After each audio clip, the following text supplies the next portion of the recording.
Hello students, are के classes में आपका स्वागत है। इससे पहले वाली कक्षा में हमने गोलीय दर्पण, जो अपना लास्ट टॉपिक था वो चल रहा था गोलीय दर्पण, और गोलीय दर्पण के बारे में मैंने आपको थोड़ा सा बता दिया था कि गोलीय दर्पण होता क्या है और गोलीय दर्पण कितने प्रकार का होता है, इसके बारे में मैंने आपको बता दिया था। तो थोड़ा सा दोबारा से बता देता हूं कि आपके पास में गोलीय दर्पण होता क्या है। गोलीय दर्पण होता क्या है? जब किसी गोलीय कांच के खोखले गोले के कटे हुए भाग, एक भाग पर आपके पास में कोई गोलीय कांच का क्या है, खोखला गोला है, उसके कटे हुए एक भाग पर क्या कर दी जाए, पॉलिश कर दी जाए, तो बना हुआ जो दर्पण है वो क्या कहलाता है, गोलीय दर्पण कहलाता है। और जो गोलीय दर्पण होता है वो कितने प्रकार का होता है? कल मैंने बताया था आपको, दो प्रकार का होता है, जिसमें पहला है आपके पास में अवतल दर्पण। पहला कौन सा है? अवतले दर्पण। तो अवतल दर्पण क्या होता है, अच्छे से डेफिनेशन समझना कि जब गोलीय कांच के खोखले गोले, जब गोलीय कांच के खोखले गोले के उभरे हुए भाग पर पॉलिश कर दी जाए, जब गोलीय कांच के खोखले गोले के उभरे हुए भाग पर क्या कर दी जाए, पॉलिश कर दी जाए, और जो इसका दसा हुआ भाग है वो किसका कार्य करे, परावर्तक का कार्य करे। जो इसका दसा हुआ भाग है वो किसका कार्य करे, परावर्तक का कार्य करे। तो बना हुआ जो दर्पण है वो कौन सा दर्पण है? अवतल दर्पण है। कौन सा दर्पण है? अवतल दर्पण है। अब आपके पास में अवतल दर्पण को हम अभिसारी दर्पण भी कहते हैं। क्या कहते हैं? अभिसारी दर्पण। तो अभिसारी दर्पण किसे कहते हैं? कई बार डेफिनेशन पूछी जाती है, तो ध्यान से सुनना। जब अवतल दर्पण पर प्रकाश किरणों को डाला जाता है, जब अवतल दर्पण के ऊपर प्रकाश किरणों को डाला जाता है, तो अवतल दर्पण सभी प्रकाश किरणों को परावर्तन के पश्चात, किसके पश्चात? परावर्तन के पश्चात एक बिंदु के ऊपर क्या कर देता है, एकत्रित कर देता है। एक बिंदु के ऊपर क्या कर देता है, एकत्रित कर देता है। इसलिए अवतल दर्पण को क्या कहते हैं? अभिसारी दर्पण कहते हैं। क्या कहते हैं? अभिसारी दर्पण कहते हैं। सेकंड आपके पास में वो है आपके पास में उत्तल दर्पण। कौन सा है? उत्तल दर्पण। तो उत्तल दर्पण किसे कहते हैं? जब खोखले गोलीय कांच के टुकड़े, जब खोखले गोलीय कांच के टुकड़े के दसे हुए भाग पर क्या कर दी जाए, पॉलिश कर दी जाए। दसे हुए भाग पर क्या कर दी जाए, पॉलिश कर दी जाए, तो बना हुआ जो दर्पण है वो कौन सा दर्पण है? उत्तल दर्पण है। और आपके पास इसके अंदर जो उभरा हुआ भाग है किसका कार्य करे? परावर्तक का कार्य करे। जो उभरा हुआ भाग है वो किसका कार्य करे? परावर्तक का कार्य करे। तो आपके पास बनने वाला जो दर्पण है वो कौन सा दर्पण है? उत्तल दर्पण है। तो ध्यान देना भी कि आपके पास में अवतल दर्पण के अंदर तो उभरे हुए भाग पर पॉलिश की जाती है और इसका दसा हुआ भाग क्या करता है? परावर्तक का कार्य करता है। परंतु उत्तल दर्पण के अंदर आपके पास दसे हुए भाग पर क्या की जाती है? पॉलिश की जाती है, और इसका उभरा हुआ जो भाग है किसका कार्य करता है? परावर्तक का कार्य करता है। तो अब आपके पास में जो उत्तल दर्पण है इसको अपसारी दर्पण भी कहते हैं। क्या कहते हैं? अपसारी दर्पण। तो आपके पास में जो अपसारी दर्पण क्यों कहते हैं? क्योंकि जब प्रकाश किरणों को उत्तल दर्पण के ऊपर डाला जाता है, जब प्रकाश किरणों को उत्तल दर्पण के ऊपर डाला जाता है, तो उत्तल दर्पण परावर्तन के पश्चात प्रकाश किरणों को क्या कर देता है? फैला देता है। क्या कर देता है? फैला देता है। इस कारण से आपके पास में उत्तल दर्पण को क्या कहते हैं? अपसारी दर्पण कहते हैं। क्या कहते हैं? अपसारी दर्पण कहते हैं। तो ये हो गया आपके पास में गोलीय दर्पण के बारे में थोड़ा सा जिक्र हो गया, क्योंकि इसके बारे में मैं कल भी आपको बता चुका था। तो अब अगला जो इसके अंदर टॉपिक है वो है आपके पास में गोलीय दर्पण से संबंधित महत्वपूर्ण परिभाषाएं।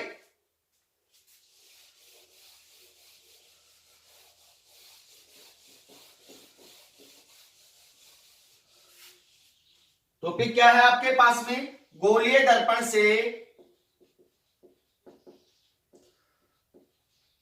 संबंधित महत्वपूर्ण परिभाषाएं।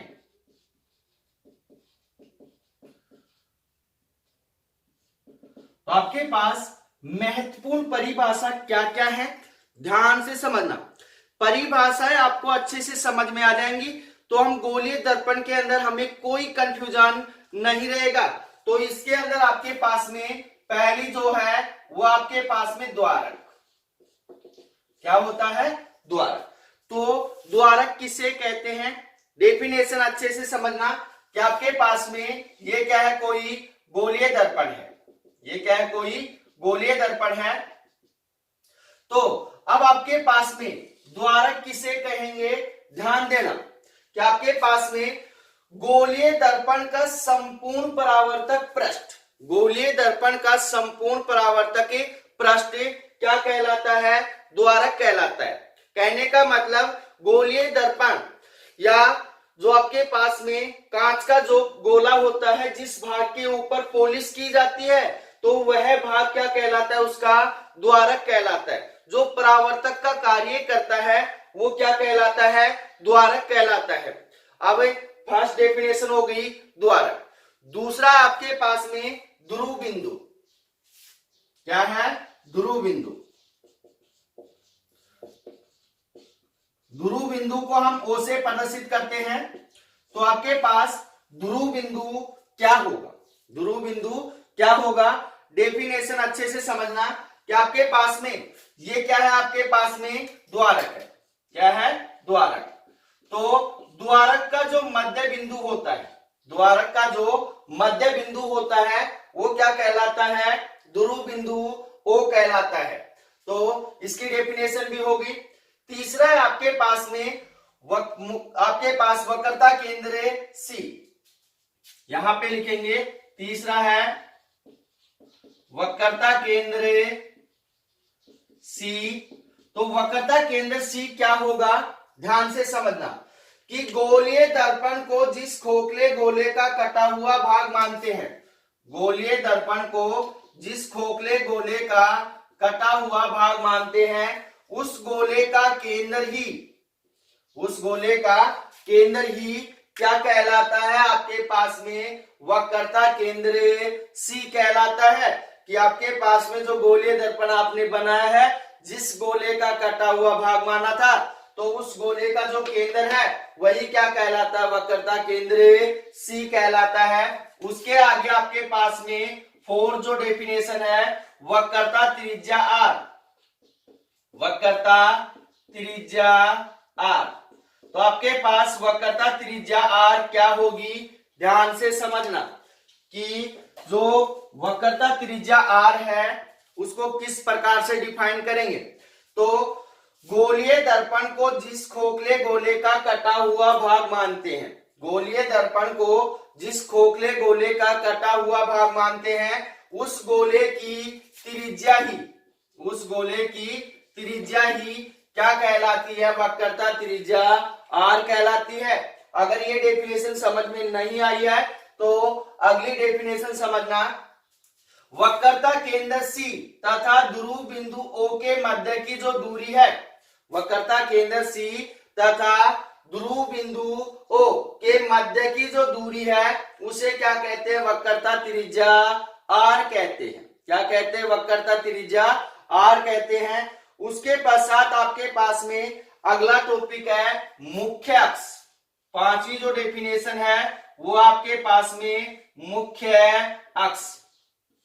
तो मुख्य अक्ष किसे कहते हैं? ध्यान देना भाई। आपके पास में वक्रता केंद्र सी तथा ध्रुव बिंदु ओ को मिलाने वाली जो काल्पनिक रेखा होती है, आपके पास वक्रता केंद्र सी तथा ध्रुव बिंदु ओ को मिलाने वाली जो काल्पनिक रेखा होती है उसे क्या कहते हैं? मुख्य अक्ष कहते हैं। क्या कहते हैं? मुख्य अक्ष कहते हैं। तो अब छठी जो डेफिनेशन है आपके पास में है मुख्य फोकस। मुख्य फोकस, और मुख्य फोकस को हम कैपिटल एफ से प्रदर्शित करते हैं। किससे प्रदर्शित करते हैं? कैपिटल एफ से।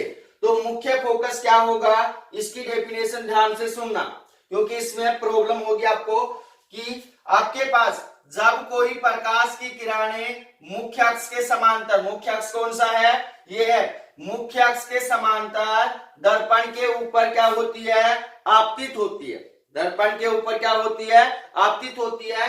तो परावर्तन के पश्चात जिस बिंदु से गुजरती है या गुजरती हुई प्रतीत होती है, जिस बिंदु से गुजरती है या गुजरती हुई प्रतीत होती है, उस बिंदु को क्या कहते हैं? मुख्य फोकस एफ कहते हैं। क्या कहते हैं? मुख्य फोकस एफ कहते हैं। उससे आगे यहां पे ध्यान से समझना कि आपके पास में मुख्य फोकस क्या आ गया? एफ आ गया। अब आपके पास में जो सातवीं डेफिनेशन है वो आपके पास में फोकस दूरी एफ, फोकस दूरी एफ, स्मॉल एफ से प्रदर्शित करते हैं। आपके पास में मुख्य फोकस को किससे प्रदर्शित कर रहे हैं? कैपिटल एफ से। और जो फोकस दूरी है उसको क्या कर रहे हैं? स्मॉल एफ से प्रदर्शित कर रहे हैं। तो आपके पास में यहां पे ध्यान देना, फोकस दूरी क्या होगी?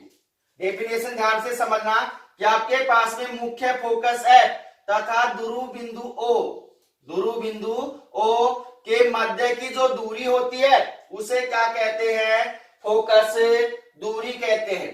तो आपके पास कितनी डेफिनेशन हो गई? 7 डेफिनेशन हो गई। तो अगर हम इनके बारे में जानेंगे तो गोलीय दर्पण के बारे में अच्छे से समझ सकते हैं कि द्वारक क्या होता है, आपके पास में दूसरा क्या है? ध्रुव बिंदु क्या होता है, वक्रता केंद्र क्या होता है, वक्रता त्रिज्या क्या होती है, और मुख्य अक्ष क्या होता है, मुख्य फोकस क्या होता है, और फोकस दूरी क्या होती है। क्योंकि इनके बारे में हम आगे जैसे डेरिवेशन सोल्व करेंगे तो उसमें बार बार आपको बताना नहीं पड़ेगा, वहां हम सीधे समझ जाएंगे कि आपके पास में मुख्य फोकस है तथा ध्रुव बिंदुओं के मध्य की दूरी क्या है? फोकस दूरी है। और वक्रता केंद्र सी तथा ध्रुव बिंदुओं के मध्य की दूरी क्या है? वक्रता त्रिज्या आर है। तो वहां हम सीधा मान डालेंगे, वहां पे बार बार इसको नोटिस नहीं करेंगे। तो ये हो गया आपके पास गोलीय दर्पण से संबंधित महत्वपूर्ण परिभाषाएं। अब इससे आगे आपके पास में है जो टॉपिक है वो है गोलीय दर्पण के अंदर चिन्ह परिपाठी नियम। और जो चिन्ह परिपाठी नियम है उनको आप अच्छे से समझोगे तभी आप न्यूमेरिकल सोल्व कर पाओगे। बहुत इजी है, इजी तरीके से हम आपको समझाएंगे कि जो चिन्ह परिपाठी नियम है उसको किस प्रकार से हम उपयोग में लेंगे गोलीय दर्पण के अंदर, क्योंकि चिन्ह परिपाठी नियम समझ में आएगा तभी हम क्या करेंगे? न्यूमेरिकल सोल्व कर पाएंगे, अन्यथा न्यूमेरिकल सोल्व नहीं कर पाएंगे। और न्यूमेरिकल सोल्व भी करेंगे तो हम चिन्ह का क्या करेंगे? उसमें मिस्टेक करेंगे, और चिन्ह का जब मिस्टेक होगा तो पूरा आंसर ही क्या हो जाएगा? गलत हो जाएगा। इसलिए चिन्ह परिपाठी नियम को अच्छे से समझना है। तो अगला टॉपिक आपके पास में चिन्ह परिपाठी नियम।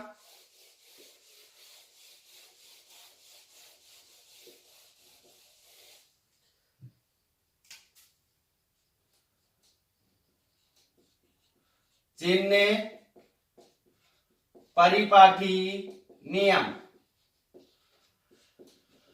चिन्ह परिपाठी नियम के अंदर देखो दूरी के ऊपर निर्भर करता है। किसके ऊपर निर्भर करता है? दूरी के ऊपर। कि आपके पास में दूरी धनात्मक होगी, ऋणात्मक होगी। तो हम धनात्मक और ऋणात्मक समझने के लिए ही कौन सा टॉपिक पढ़ रहे हैं? चिन्ह परिपाठी नियम पढ़ रहे हैं। तो आपके पास माना आपके पास में क्या है? एक अवतल दर्पण है। क्या है? एक अवतल दर्पण है। और ये अवतल दर्पण का क्या है? मुख्य अक्ष है। ये क्या है? आपके पास में ध्रुव बिंदु O है, और ये क्या है? आपके पास मुख्य फोकस F है, और ये क्या है? इसका वक्रता केंद्र C है। अभी मैंने डेफिनेशन के अंदर बता दिया था, ये ध्रुव बिंदु, मुख्य फोकस, वक्रता केंद्र C। तो इसके अंदर ध्यान देना भाई, चिन्ह परिपाठी नियम के अंदर पहला नियम क्या कहता है कि सभी दूरियां कहां से मापी जाएंगी? ध्रुव बिंदु O से मापी जाएंगी। कहां से मापी जाएंगी? ध्रुव बिंदु ओ से मापी जाएंगी, तो आपके पास इस साइड की दूरी भी ध्रुव बिंदु ओ से मापी जाएगी और इस साइड की दूरी भी किससे मापी जाएगी, ध्रुव बिंदु ओ से मापी जाएगी। चाहे दाहिनी तरफ दूरी मापो चाहे बाईं तरफ मापो, तो आपके पास दोनों दूरियां कौन से कहां से मापी जाएंगी, ध्रुव बिंदु ओ से मापी जाएंगी। तो फर्स्ट नियम समझ में आ गया होगा कि सभी दूरियां कहां से मापेंगे, ध्रुव बिंदु ओ से मापेंगे। चाहे हमें इस साइड की दूरी मापनी है चाहे इस साइड की दूरी मापनी है।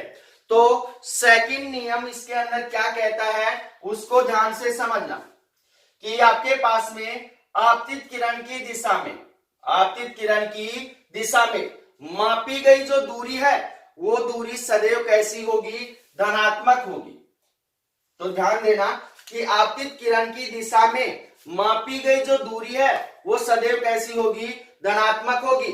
परंतु आपतित किरण के विपरीत दिशा में, आपतित किरण के विपरीत दिशा में मापी गई जो दूरी है वो सदैव कैसी होगी, ऋणात्मक होगी। कैसी होगी, ऋणात्मक। आपतित किरण की दिशा में मापी गई दूरी धनात्मक और उसके विपरीत दिशा में मापी गई दूरी ऋणात्मक होती है। उसके पश्चात यहां पे ध्यान देना कि मुख्य अक्ष के लंबवत, मुख्य अक्ष के लंबवत ऊपर की ओर मापी गई दूरी कैसी होती है, धनात्मक होती है। ये इसका मुख्य अक्ष है और इसके लंबवत ऊपर की ओर मापी गई दूरी कैसी होती है, धनात्मक होती है। परंतु इसके लंबवत नीचे की ओर मापी गई दूरी कैसी होती है, ऋणात्मक होती है। क्या होती है, ऋणात्मक होती है। तो आपके पास समझ में आ गया होगा कि मुख्य अक्ष के लंबवत ऊपर की ओर मापी गई दूरी धनात्मक और नीचे की ओर मापी गई दूरी कैसी होती है, ऋणात्मक होती है। उसके पश्चात आपके पास में जो अवतल दर्पण है उसकी वक्रता, त्रिज्या और फोकस दूरी, ये आपके पास में अवतल दर्पण है तो इसकी वक्रता, त्रिज्या और फोकस दूरी कौन सी साइड होगी, ये क्या है आपके पास में फोकस दूरी है और ये क्या है आपके पास वक्रता, त्रिज्या आर है।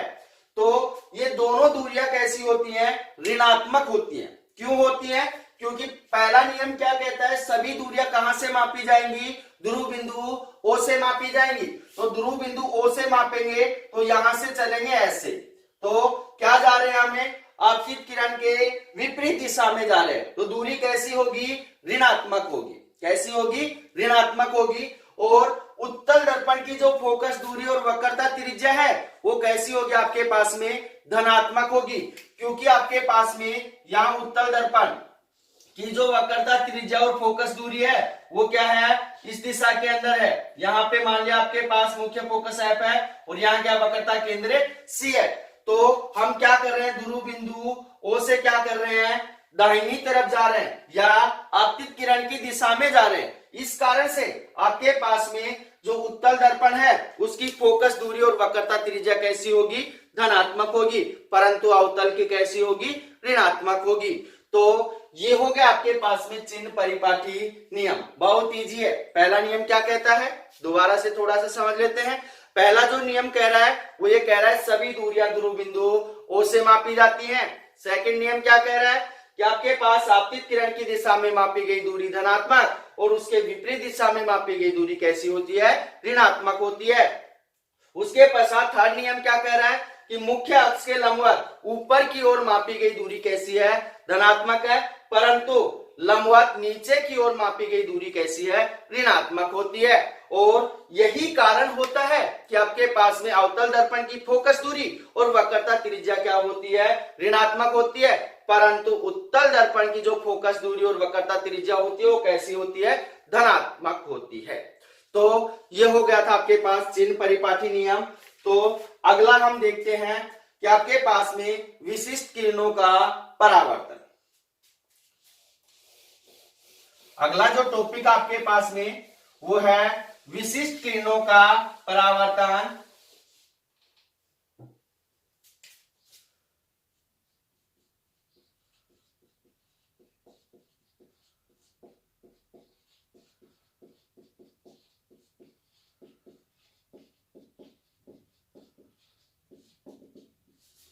विशिष्ट किरणों का परावर्तन।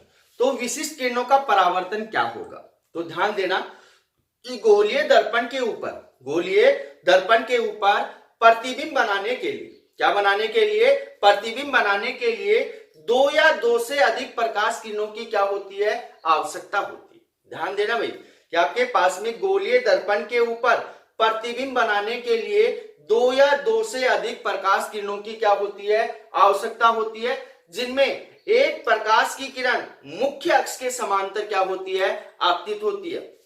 तो माना आपके पास में एक क्या है, अवतल दर्पण है, एक क्या है, अवतल दर्पण है, और आपके पास में ये अवतल दर्पण का क्या है, मुख्य अक्ष है, और ये क्या है, आपके पास ध्रुव बिंदु O है, क्या है, ध्रुव बिंदु O है, और ये क्या है, इसका मुख्य फोकस F है, और ये क्या है, वक्रता केंद्र C है, वक्रता केंद्र क्या है, C है। तो यहां पे ध्यान देना कि आपके पास गोलीय दर्पण के ऊपर प्रतिबिंब बनाने के लिए हमें क्या होती है, 2 या 2 से अधिक प्रकाश किरणों की आवश्यकता होती है। तो इसके अंदर हम ये पढ़ेंगे कि प्रकाश किरणें कौन सी दिशा में आपतित हो रही हैं और कौन सी दिशा से परावर्तित हो रही हैं, किस बिंदु से आपतित होंगी और किस बिंदु से परावर्तित होंगी। तो इसके बारे में अभी पढ़ते हैं कि आपके पास इसके अंदर जब कोई प्रकाश की किरण, पहला क्या बता रहे हैं, जब कोई प्रकाश की किरण मुख्य अक्ष के समांतर, किसके, मुख्य अक्ष के समांतर क्या होती है, आपतित होती है, तो वह परावर्तन के पश्चात कहां से गुजर जाती है, मुख्य फोकस से गुजर जाती है। किससे गुजर जाती है, मुख्य फोकस से गुजर जाती है। सेकंड क्या है आपके पास में कि जब कोई प्रकाश की किरण, जब कोई प्रकाश की किरण क्या होती है, मुख्य अक्ष या मुख्य फोकस, या आपके पास में मुख्य फोकस F है, मुख्य फोकस F से क्या होती है, आपतित होती है, मुख्य फोकस F से क्या होती है, आपतित होती है, तो वह परावर्तन के पश्चात मुख्य अक्ष के क्या हो जाती है, समांतर हो जाती है, मुख्य अक्ष के क्या हो जाती है, समांतर हो जाती है। तो पहली जो प्रकाश की किरण है मुख्य अक्ष के समांतर हो रही है, परावर्तन के पश्चात कहां से गुजर रही है, मुख्य फोकस से गुजर रही है, और जो दूसरी प्रकाश की किरण है वो कहां से आपतित हो रही है, मुख्य फोकस F से आपतित हो रही है, परावर्तन के पश्चात मुख्य अक्ष के क्या हो रही है, समांतर हो रही है। तीसरा जो है आपके पास में वो है कि आपके पास जब कोई प्रकाश की किरण, जब कोई प्रकाश की किरणें वक्रता केंद्र C से क्या होती है, आपतित होती है, वक्रता केंद्र C से क्या होती है, आपतित होती है, तो वह परावर्तन के पश्चात, तो वह परावर्तन के पश्चात वक्रता केंद्र C से ही क्या होती है, वापस लौट जाती है, वक्रता केंद्र C से क्या होती है, वापस लौट जाती है।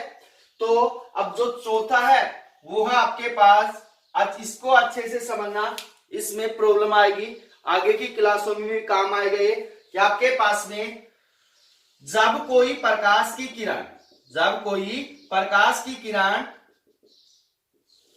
ध्रुव बिंदु O के ऊपर क्या होती है, आपतित होती है, ध्रुव बिंदु O के ऊपर क्या होती है, आपतित होती है, तो वह जितने कोण के ऊपर आपतित होती है, यहां पे मान लिया आपके पास कोण कितना है, आइए, जितने कोण के ऊपर आपतित होती है उतने ही कोण के ऊपर क्या हो जाती है, परावर्तित हो जाती है।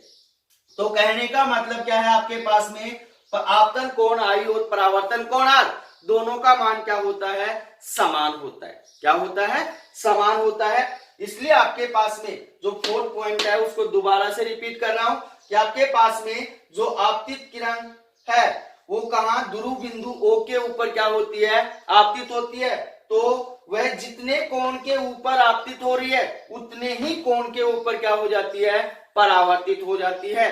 तो ये टॉपिक होगा आपके पास विशिष्ट किरणों का परावर्तन। इसके अंदर फर्स्ट आ गया आपके पास में, जब कोई प्रकाश की किरण क्या होती है, मुख्य अक्ष के समांतर आपतित होती है, तो वह परावर्तन के पश्चात कहां से गुजर जाती है, मुख्य फोकस से गुजर जाती है। और जो सेकंड है, जब कोई प्रकाश की किरण मुख्य फोकस से क्या होती है, आपतित होती है, तो वह परावर्तन के पश्चात मुख्य अक्ष के क्या हो जाती है, समांतर हो जाती है। और जो तीसरा है आपके पास में वो क्या है कि जब कोई प्रकाश की किरण वक्रता केंद्र C से क्या होती है, आपतित होती है, तो वह परावर्तन के पश्चात कहां से, वक्रता केंद्र सी से ही वापस से गुजर जाती है। और जो आपके पास में फोर्थ पॉइंट है वो है जब कोई प्रकाश की किरण ध्रुव बिंदु O के ऊपर क्या होती है, आपतित होती है, तो वह जितने कोण के ऊपर आपतित होती है उतने ही कोण के ऊपर क्या हो जाती है, परावर्तित हो जाती है। तो अब अगला जो आपके पास में टॉपिक है वो है आपके पास में गोलीय दर्पण से प्रतिबिंबों के प्रकार। गोलीय दर्पण से प्रतिबिंबों के प्रकार।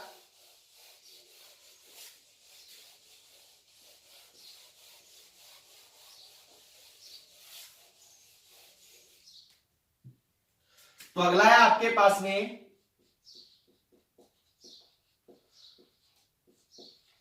गोलीय दर्पण से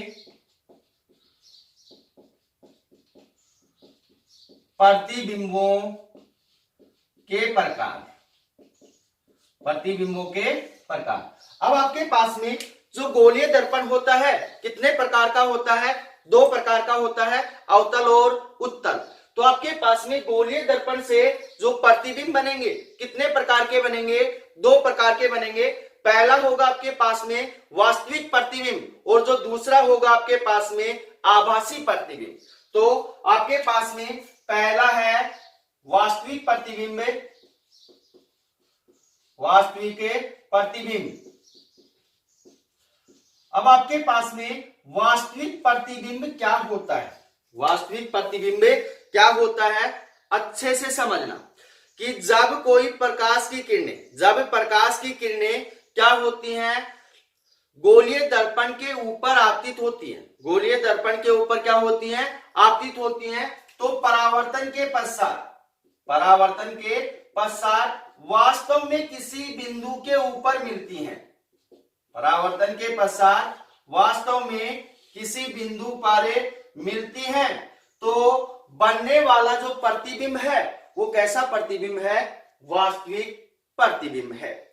तो ध्यान से दोबारा समझना कि जब प्रकाश की किरणें गोलीय दर्पण के ऊपर क्या होती हैं, आपतित होती हैं, तो परावर्तन के पश्चात वास्तव में किसी बिंदु के ऊपर मिलती हैं, तो बनने वाला जो प्रतिबिंब कैसा है, वास्तविक प्रतिबिंब है। सेकंड आपके पास में अब और जो वास्तविक प्रतिबिंब होता है वो किससे बनता है, आपके पास में अवतल दर्पण से बनता है। किससे बनता है, अवतल दर्पण से बनता है। और जो सेकंड आपके पास में आभासी प्रतिबिंब, आभासी प्रतिबिंब। तो आपके पास आभासी प्रतिबिंब क्या होगा, ध्यान से समझना कि जब प्रकाश किरणें गोलीय दर्पण के ऊपर क्या होती हैं, आपतित होती हैं, गोलीय दर्पण के ऊपर क्या होती हैं, आपतित होती हैं, तो परावर्तन के पश्चात वास्तव में किसी बिंदु के ऊपर नहीं मिलती हैं, वास्तव में किसी बिंदु के ऊपर नहीं मिलती हैं, परंतु उनको पीछे की तरफ बढ़ाने पर किसी बिंदु पर मिलती हुई क्या होती हैं, प्रतीत होती है, किसी बिंदु पर मिलती हुई प्रतीत होती है। तो जो बनने वाला प्रतिबिंब है वो कौन सा प्रतिबिंब है, आभासी प्रतिबिंब है। और जो आभासी प्रतिबिंब बनता है वो कौन से दर्पण से बनता है, उत्तल दर्पण से बनता है। किससे बनता है, उत्तल दर्पण से बनता है। तो ये हो गया आपके पास में गोलीय दर्पण से प्रतिबिंबों के प्रकार। अब जो अगला टॉपिक है वो है वेरी वेरी वेरी इंपोर्टेंट कि गोलीय दर्पण की वक्रता त्रिज्या r तथा फोकस दूरी f में समान। तो अगला जो आपके पास पॉइंट है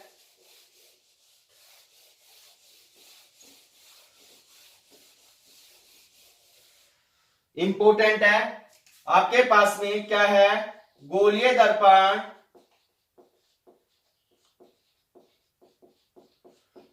की वक्रता त्रिज्या r तथा फोकस दूरी f में संबंध, फोकस दूरी f में संबंध क्या होगा भाई, ध्यान से समझना कि आपके पास में गोलीय दर्पण की वक्रता त्रिज्या r तथा फोकस दूरी एफ में समान। तो यहां पे आपके पास में दोनों से निकाल सकते हैं हम, अवतल दर्पण से भी और उत्तल दर्पण से भी सेम आएगा आपके पास में, कोई परिवर्तन नहीं होगा। तो माना आपके पास में कोई क्या है, अवतल दर्पण है, कोई क्या है, अवतल दर्पण है, और इस अवतल दर्पण का ये क्या है, मुख्य अक्ष है, क्या है, मुख्य अक्ष है, और ये क्या है, इसका ध्रुव बिंदु O है, ये क्या है, इसका मुख्य फोकस F है, और ये क्या है, इसका वक्रता केंद्र C है, क्या है, वक्रता केंद्र C। अब आपके पास में इसके मुख्य अक्ष के समांतर कोई प्रकाश की किरण क्या होती है, आपतित होती है, और मान लीजिए कहां पे आपतित हो रही है, बिंदु P के ऊपर क्या हो रही है, आपतित होती है। मुख्य अक्ष के समांतर एक प्रकाश की किरण बिंदु P के ऊपर गोलीय दर्पण के ऊपर क्या होती है, आपतित होती है। जब कोई प्रकाश की किरण मुख्य अक्ष के समांतर आपतित होती है तो वह परावर्तन के पश्चात कहां से गुजर जाती है, मुख्य फोकस से गुजर जाती है। तो ये मुख्य फोकस से क्या हो गई, गुजर गई। तो इसके अंदर जो समझने वाली बात है वो ये है कि आपके पास में वक्रता केंद्र C तथा आपतित बिंदु P को मिलाने वाली जो रेखा है, वक्रता केंद्र C तथा आपतित बिंदु P को मिलाने वाली जो रेखा है वो सदैव किसका कार्य करती है, अभिलंब का कार्य करती है। किसका कार्य करती है, अभिलंब का कार्य करती है। तो आपके पास ये क्या हो गया, इसका अभिलंब हो गया। तो ये अभिलंब है, ये क्या है, आपके पास में आपतित किरण है, क्या है, आपतित किरण, और ये क्या है, आपके पास में परावर्तित किरण, परावर्तित किरण। तो यहां ध्यान देना भाई, मैंने पिछली क्लास में आपको समझाया था कि आपके पास में जो आपतित किरण है वो अभिलंब के साथ जो कोण बनाती है उसे क्या कहते हैं, आपतन कोण आई कहते हैं। और आपके पास में परावर्तित किरण अभिलंब के साथ जो कोण बनाती है उसे क्या कहते हैं, परावर्तन कोण आर कहते हैं। तो आपके पास आपतित किरण कितना कोण बना रही है, अभिलंब के साथ आई बना रही है, और आपके पास में परावर्तित किरण कितना बना रही है, कोण आर बना रही है। परंतु परावर्तन के नियम से आपके पास में क्या होता है, कोण आई बराबर होता है कोण आर। दोनों कोण आपस में क्या होते हैं, समान होते हैं। इसलिए आपके पास में यहां कोण आई है तो यहां भी कितना होगा, कोण आई होगा, कितना होगा, कोण आई होगा। तो यहां पे ध्यान देना भाई कि आपके पास में उसके पश्चात P और M, यहां पे M ले लो, PM मुख्य अक्ष के ऊपर क्या है, लंब है। जो PM है वो मुख्य अक्ष के ऊपर क्या है, लंब है। यदि आपके पास में आपतन कोण कितना है, I है, आपतन कोण कितना है, I। तो यहां देखना, लिख रहा हूं मैं, यदि आपतन कोण I है तो क्या होगा आपके पास में, यहां पे देखना एक जेड की आकृति बन रही है, क्या बन रही है, जेड की आकृति, ये ऐसे, और यहां से C के ऊपर C से इस साइड यहां जेड की आकृति बन रही है। ये कोण, ये कोण, ये कोण कितना है, I है, तो ये कोण भी कितना होगा, I होगा, कितना होगा, I होगा। तो आपके पास में त्रिभुज कौन सा है, PCM, त्रिभुज PCM में क्या होगा भाई, आपके पास में ये कोण कितना है, I है, तो आपके पास में tan I, tan I बराबर लाल बटे कक्का से, लाल बटे कक्का से क्या होगा, लंब बटे आधार। लंब क्या डाला है आपने, PM, आधार क्या है आपके पास में, CM। तो क्या होगा आपके पास में, PM बटे CM, PM बटे CM। अब आपके पास, यदि आपके पास में जो द्वारक है वो क्या है, बहुत ही छोटा है, यहां लिख रहा हूं, यदि द्वारक बहुत छोटा है, बहुत छोटा है, तो आपके पास में जो बिंदु M है, जो बिंदु M है वो किसके ऊपर होगा, O के ऊपर होगा, बहुत अल्प दूरी होगी। तो आपके पास जो बिंदु P है वो कहां होगा, जो M है वो कहां होगा, O के ऊपर होगा। इसलिए आपके पास M बराबर क्या हो गया, O। इस समीकरण के अंदर M बराबर क्या डालेंगे, O डालेंगे, तो क्या होगा मान आपके पास में tan I बराबर हो जाएगा आपके पास PO बटे कितना हो गया, CO, PO बटे CO। यदि आपके पास में कोण I का मान क्या है, बहुत छोटा है, यहां लिख रहा हूं, यदि कोण I का मान बहुत छोटा है तो आपके पास में tan I बराबर कितना होगा, I होगा। तो यहां ध्यान दे लेना भाई, आपके पास में दो मान है, एक आपके पास में साइन थीटा है, दूसरा आपके पास में टेन थीटा है, और इसके अंदर थीटा का मान क्या है, बहुत ही अल्प है। क्या है, बहुत ही अल्प है। तो आपके पास में साइन थीटा बराबर कितना होगा, थीटा होगा, और टेन थीटा बराबर भी कितना होगा, थीटा होगा। तो ये दोनों बातें आपको याद रखनी पड़ेंगी कि साइन थीटा और कोस थीटा के अंदर थीटा का मान बहुत अल्प होता है, तो साइन थीटा बराबर थीटा और टेन थीटा बराबर कितना होता है, थीटा होता है। तो यहाँ tan I के अंदर I का मान क्या है, बहुत ही छोटा है, तो tan I बराबर कितना हो गया, I हो गया। ये मान उठाकर यहां डालेंगे तो I बराबर कितना हो गया आपके पास में PO बटे CO। समीकरण नंबर कितना आ गया, A। अब उससे आगे ध्यान से समझना कि आपके पास में यहां पे त्रिभुज PFM में, तो यहां लिख रहा हूं त्रिभुज PFM में, यहां पे ध्यान देना भाई, यहां पे भी आपके पास क्या बन रही है, जेड की आकृति बन रही है, परंतु यहां पे ये एक ही कोण था, अब कितने कोण आ गए, दो कोण, I प्लस I कितना हो गया, 2I। ये पूरा कोण आपके पास 2I है, तो ये कोण भी कितना होगा, 2I होगा, क्योंकि दोनों कोण कौन से कोण है, एकांतर कोण है। कौन से कोण है, एकांतर कोण है। इसलिए आपके पास में tan 2I बराबर कितना होगा आपके पास में, लाल बटे कक्का से लंब बटे कितना हो जाएगा, आधार, लंब कितना है PM, आधार कितना है FM, तो कितना हो गया आपके पास में PM बटे FM, PM बटे FM। फिर दोबारा से यही बात रिपीट करेंगे, यदि द्वारक क्या है, बहुत छोटा है, यदि द्वारक क्या है, बहुत छोटा है, तो जो बिंदु M है वो किसके ऊपर होगा, O के ऊपर होगा। इसलिए आपके पास M बराबर कितना हो गया, O हो गया। तो आपके पास में tan 2I बराबर कितना हो जाएगा, PO बटे कितना हो जाएगा, FO, PO बटे FO। फिर वही बात दोबारा से रिपीट करेंगे, यदि कोण I2I का मान क्या है, बहुत छोटा है, यहाँ I था इसलिए I लिख दिया, यहाँ क्या लिखेंगे, कोण कितना है, 2I है, तो यहां लिख रहा हूं, यदि कोण 2I का मान बहुत छोटा है तो आपके पास में tan 2I बराबर कितना होगा, 2I होगा, कितना होगा, 2I होगा।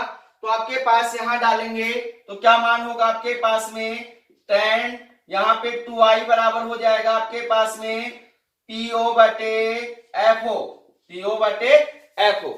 तो 2 को इस साइड भेजेंगे तो आपके पास में I बराबर कितना होगा, आपके पास में I बराबर हो जाएगा PO बटे FO, 2FO, क्योंकि 2 किस में जाएगा, भाग में जाएगा। तो यह आ गया आपके पास समीकरण नंबर 2। समीकरण 1 तथा समीकरण 2 के अंदर देखना भाई, समीकरण 1 के अंदर I बराबर कितना है, PO बटे CO, और समीकरण 2 के अंदर I बराबर कितना है, PO बटे 2FO। तो इन दोनों समीकरणों के अंदर जब LHS मान क्या है, समान है, तो RHS मान भी क्या होगा, समान होगा। तो यहां लिखेंगे समीकरण 1 तथा समीकरण 2 से क्या मान हो जाएगा भाई आपके पास में, PO बटे CO बराबर PO बटे 2FO। PO से PO क्या हो गया, कैंसिल हो गया। इनको क्रॉस मल्टीप्लाई करेंगे तो आपके पास कितना हो जाएगा 2FO बराबर है CO, 2FO बराबर है CO। तो अब इससे आगे सोल्व कर रहे हैं तो क्या मान होगा आपके पास, यहां चिन्ह परिपाटी नियम से, अब आगे लिखेंगे चिन्ह परिपाटी नियम से, आपके पास में चिन्ह परिपाटी नियम से क्या होगा, ध्यान देना, आपके पास मुख्य फोकस है तथा ध्रुव बिंदु O के मध्य की दूरी कितनी होती है, फोकस दूरी F होती है। वक्रता केंद्र C तथा ध्रुव बिंदु O के मध्य की दूरी कितनी होती है, वक्रता त्रिज्या R होती है। आपने दर्पण कैसा लिया है, अवतल दर्पण लिया है। क्या लिया है, अवतल दर्पण। और अवतल दर्पण की जो फोकस दूरी और वक्रता त्रिज्या होती है कैसी होती है, ऋणात्मक, क्योंकि इसकी दूरी कहां से मापेंगे, ध्रुव बिंदु O से मापेंगे। इसलिए आपके पास में FO बराबर कितना होगा आपके पास F माइनस का या प्लस का, माइनस का, तो माइनस F। उसके पश्चात आपके पास में CO बराबर कितना होगा आपके पास R किसका होगा, प्लस का या माइनस का, माइनस का होगा, क्योंकि दोनों दूरियां क्या हो रही हैं, ध्रुव बिंदु O से मापी जा रही है। तो आपके पास FO CO का मान उठाकर इस समीकरण के अंदर डालेंगे तो आपके पास क्या मान आएगा, 2FO का मान कितना है, माइनस F, तो माइनस 2F बराबर CO का मान कितना है, माइनस R, माइनस से माइनस क्या हो गया, कैंसिल हो गया। 2F बराबर कितना हो गया, R हो गया, F बराबर कितना हो गया, R अपॉन में 2 हो गया। और यही क्या होता है आपके पास, वक्रता त्रिज्या तथा फोकस दूरी F में संबंध होता है। इसके ऊपर न्यूमेरिकल भी है, वो भी करेंगे हम। तो आपके पास में यहां ध्यान देना, ये समीकरण हमें क्या बताना चाह रहा है कि किसी भी गोलीय दर्पण की जो फोकस दूरी F होती है, किसी भी गोलीय दर्पण की जो फोकस दूरी F होती है, वो वक्रता त्रिज्या R से क्या होती है, आधी होती है। वो वक्रता त्रिज्या R से क्या होती है, आधी होती है। या फिर इसको हम बोल सकते हैं कि किसी भी गोलीय दर्पण की जो वक्रता त्रिज्या R होती है, वो उसकी फोकस दूरी की कितने गुना होती है, 2 गुना होती है। फोकस दूरी की कितने गुना होती है, 2 गुना होती है।